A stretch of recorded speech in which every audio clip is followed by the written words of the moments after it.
వంట అనేది పనిగా భావిస్తే ఇలానే కష్టంగా ఉంటది.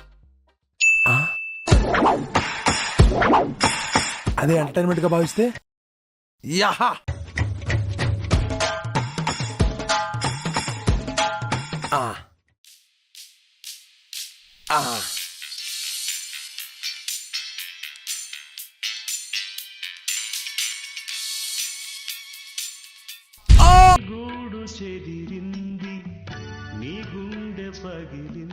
కాదురా, నాకు తెలియక అడుగుతా.